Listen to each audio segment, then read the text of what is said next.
Désherbez votre propre. Une citation de sœur Ellen G. White. De Corinthiens 13, verset 5. Examinez-vous vous-même pour savoir si vous êtes dans la foi. Éprouvez-vous vous-même. Ne reconnaissez-vous pas que Jésus-Christ est en vous, à moins peut-être que vous ne soyez désapprouvé.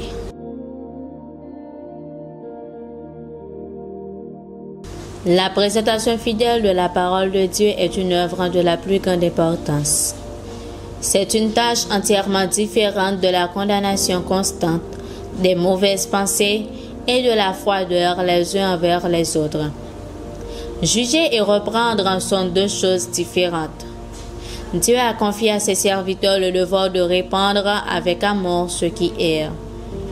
Mais il a interdit et dénoncé les jugements irréfléchis exprimés si souvent parmi ceux qui prétendent croire en la vérité. Ceux qui travaillent pour Dieu devraient renoncer à toute critique malveillante et se rapprochent pour s'unir. Ils doivent étudier l'enseignement du Maître à ce sujet. Le Christ désire que ses soldats se tiennent coude à coude, unis pour livrer les batailles de la croix. Il veut que l'union entre ceux qui travaillent pour lui soit aussi étroite que celle qui existe entre son Père et lui. Ceux qui ont senti la puissance sanctifiante du Saint-Esprit prêteront attention aux leçons du divin Maître et exprimeront leur sincérité en faisant tout leur possible pour travailler harmonieusement avec leurs frères. C'est celui qui a toutes les raisons de se méfier de ses propres principes qui est vivement sensible aux fautes des autres. S'il n'y avait pas certains manques dans notre expérience personnelle, nous ne serions pas aussi prompts à soupçonner nos frères. Celui que sa conscience condamne est d'autant plus empressé à juger les autres.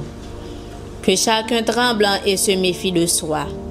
Qu'il veille à ce que son cœur soit droit devant Dieu. Qu'il désherbe son propre jardin. Il en aura assez pour se tenir très occupé.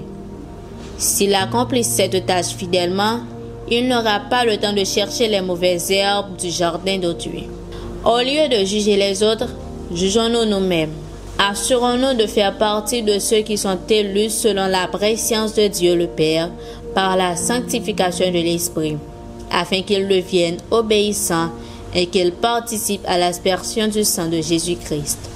1 Pierre 1er, verset 2. Ayant purifié vos âmes en obéissant à la vérité pour avoir un amour fraternel sincère, aimez-vous ardemment les uns les autres de tout votre cœur. Verset 22. Dieu a fait de nous des compagnons.